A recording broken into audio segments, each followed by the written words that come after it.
Welcome to this episode of John's Journal. We continue to dig into Nicholas Cresswell, and we'll be touching on a connection, similarity in Peter Kalm. This is his entry or part of his entry for Monday, April 17, 1775. He says, after breakfast, waited on Major John Connolly, Commandant at the fort, to whom I had a letter of introduction. I find him a haughty, imperious man. In the afternoon, viewing the town and the fort. And then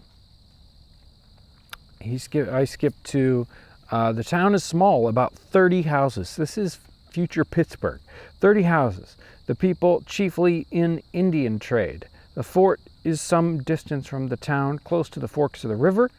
It was built originally by the French, deserted by them, and the English took possession of it under the command of General Forbes in 1758, besieged by the Indians but relieved by Colonel Bouquet, 1763, deserted, demolished by his own troops about 3 years ago, but repaired last summer by the Virginians, has now a small garrison in it. Then he leaves Fort Pitt.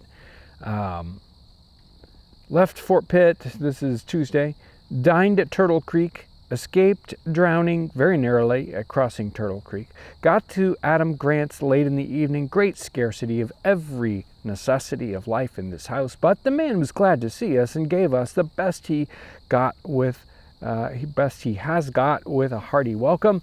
He has got a small tub mill and land enough, but it is of little value in this part of the world, very heavy rain all day. Next day, left Adam Grant's, got to Sawiki Creek, but it was too high to ford. Returned to Mr. DeCamp's. We have been lost several times today. The byroads are only small narrow paths through the woods, and in some places not the least appearance of a road. Friday. This day made full agreement with George Rice to go with me to the Illinois country on condition that I will wait for him at the Kentucky River 10 days. I have agreed to do this and give him 500 acres of land for his trouble. And then Saturday, employed in getting provisions for the voyage. This Monday, employed in getting provisions. Find them very scarce and dear. And then the last of Nicholas Cresswell today. Got our canoes finished, our provisions collected together, intend to set out tomorrow. So we see a picture of Fort Pitt, just a tiny little fortification rebuilt from the rubble of previous fortifications. Tiny little kind of trading post community on the edge of civilization, well, beyond the edge of civilization. We have the person with a mill, and he says it's a tub mill, which I think is the horizontal wheel, water wheel kind of mill. They generally are very small and was the first generation of water wheels. We always think of the ones that, go vertically, but you can make a wheel that goes the other way, but you can't generally gear it up much. The wheel can't be terribly big, so you don't grind a lot at a time, and they kind of fit into a tub, so they call them a tub mill. He talks about this deal he's making with, he talks about even here that the paths are hard to find, there's hardly anything there. The water's high, there aren't any bridges across the rivers, they have to ford them, and this is April, which spring, usually the water's really high and could be very dangerous. And then he makes the deal with George Rice about going down the river, gets provisions, and finally they will be on the river tomorrow. So in the reading right after that. Now, let me see here. Let me talk about boats for just a little bit. I love boats. We do, some boat things on the channel. Dug out canoes. We did the sailboat episode recently. This is Nicholas Cresswell, and he travels by boat a lot. Peter Kalm. My brain was broken there. He does a lot of travel by boat because, well, it's basically the only way to travel in this, imagine Nicholas Cresswell, he's talking about how hard it was to travel by land. He will go a long way very quickly when he gets on the rivers with these boats. They'll go down the Ohio, they'll go up the Kentucky, then they'll go down the Kentucky, back up the Ohio, traveling hundreds of miles, and it would have taken them weeks and weeks to do it by foot. Here is June 1749, and Peter Kalm's talking about traveling between New York and Albany, New York City and Albany, New York. At noon we left New York and sailed up the River Hudson in a yacht bound for Albany. All this afternoon we saw a whole fleet of little boats returning from New York, whither they had brought provisions and other goods for sale, which on account of the extensive commerce in this town and the great number of its inhabitants go off very well. He describes the river a little bit, and here he describes the boats. So there's a whole section where he talks about, well, I'll read them here. Here he's speaking of the boats, the yacht. I mean, he just meant a sailing boat. This is translated from whatever Northern European tongue that Peter Kalm originally wrote it in. I think Swedish. The yachts are pretty large and have a good cabin in which passengers can be very commodiously lodged. They're commonly built of red cedar or of white oak. Frequently the bottom consists of white oak and the sides red cedar, because the latter withstands putrefaction much longer than the former. The white cedar is likewise apt to split when it hits against anything, and the River Hudson is in many places full of sands and rocks, against which the keel of the yachts sometimes hits. Therefore, they choose white oak for the bottom, as it being the softer wood and not splitting so easily, and the bottom being continuously underwater. So it's not so much exposed to putrefaction and holds out longer. So I kind of built the bottom out of oak, the sides out of cedar for various different reasons.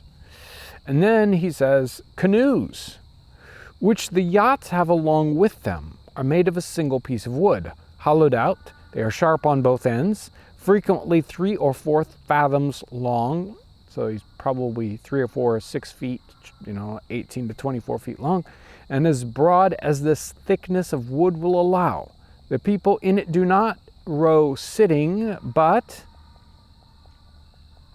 commonly a fellow stands at each end with a short oar in his hand, to which he governs and brings the canoe forward. Those which are made here in Albany are commonly of white pine.